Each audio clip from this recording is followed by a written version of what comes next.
Hi friends, அனைவருக்கும் வணக்கம். நீங்கள் தங்க நகை கடன் வைக்க போகிறீங்களா, அல்லது பயிர் கடன் வாங்க போகிறீங்களா? அவங்களுக்கான முக்கியமான அப்டேட் தான் பார்க்க போகிறீங்க.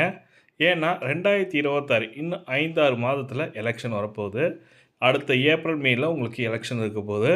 அதில் திமுகவாகட்டும் அதிமுகவாகட்டும் தேர்தல் வாக்குறுதின்னு ஒன்று கொடுப்பாங்க. அந்த தேர்தல் வாக்குறுதியில் நகைக்கடன் அன்று பயிர்க்கடன் விவசாய கடன் வந்து தள்ளுபடி பண்ணுவாங்க.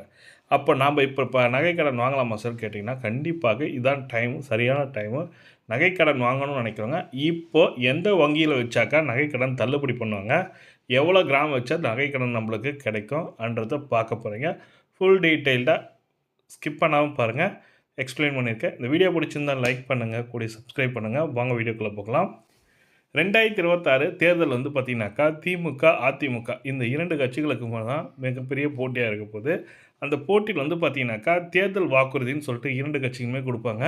அந்த 2 கட்சிகளுமே பார்த்திங்கனாக்கா நகைக்கடன் தள்ளுபடி அண்டு விவசாய கடன் தள்ளுபடி பண்ணுவாங்க. அதில் 2021 வந்து பார்த்திங்கனாக்கா திமுக ஆட்சி அமைக்கப்பெற்று அதில் வந்து கூட்டுறவு வங்கியில் வந்து 5 சவரனுக்கு வைத்து இருந்தவங்க நகைக்கடன் தள்ளுபடி பண்ணாங்க.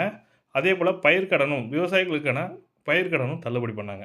இந்த 5 சவரன் நகை வந்து நம்ம கூட்டுறவு வங்கியில் உங்கள் பகுதியில் உள்ள காஞ்சி கூட்டுறவு வங்கி, மத்திய கூட்டுறவு வங்கி, கூட்டுறவு வங்கியில் வந்து பார்த்திங்கனாக்கா நகைக்கடன் வாங்கினீங்கனாக்கா அதை தள்ளுபடி பண்ணுறதுக்கு வாய்ப்புகள் இருக்குது. உங்கள் கிட்ட ஒரு 5 சவரனுக்குள்ளே நகை இருக்குனாக்கா உங்கள் பகுதியில் உள்ள கூட்டுறவு வங்கியில் போய்ட்டு நீங்கள் நகைக்கடன் வாங்குங்க. உடனடியாக போய்ட்டு இப்போ வச்சிங்கனாக்கா 6 மாதத்தில் நீங்கள் அதுக்கான அப்டேட் வரும். கடைசியாக நெக்ஸ்ட் இயர் ஜூன் ஜூலையில் வந்து உங்களுக்கு அப்டேட் கிடச்சி நகைக்கடன் தள்ளுபடி பண்ணுவதற்கான வாய்ப்புகள் அதிகமாக இருக்குது. தேர்தல் வாக்குறுதியில் கண்டிப்பாக கொடுப்பாங்க 2 கட்சிகளுமே. இப்போ போயிட்டு நீங்கள் கூட்டுறவு வங்கியில் ஒரு 5 சவரனுக்குள்ளே நகை வைக்கணும்னு நினைக்கிறவங்க கூட்டுறவு வங்கியில் வங்கி கணக்கு தொடங்கி அங்கே போய்ட்டு நகைக்கடன் வச்சிங்கனாக்கா உங்களுக்கு பயனுள்ளதாக இருக்கும். சார் அதர் பேங்க்கில் நேஷ்னலைஸ் பேங்க்கில் வச்சிங்கன்னா தள்ளுபடி பண்ணுவாங்களா சார் கேட்டிங்கனாக்கா அது வாய்ப்பு மிக மிக குறைவு.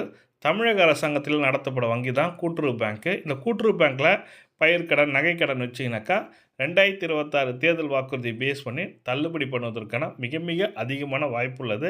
5 சவரனுக்குள்ளே இருக்கவங்க வைக்கணும்னு நினைக்கிறவங்க டெஃபினட்டாக கூட்டுறவு பேங்க்கில் போய்ட்டு நகைக்கடன் வைங்க. இது ஒரு பயனுள்ள தகவலாக இருக்குன்னு நினைக்கிறேன். இது போன்ற பயனுள்ள தகவலை பார்க்கணும்னு நினைக்கிறவங்க நம்ம சேனலை சப்ஸ்கிரைப் பண்ணிங்க, கூடவே பெல் பட்டனையும் ப்ரெஸ் பண்ணிங்க. தேங்க்யூ.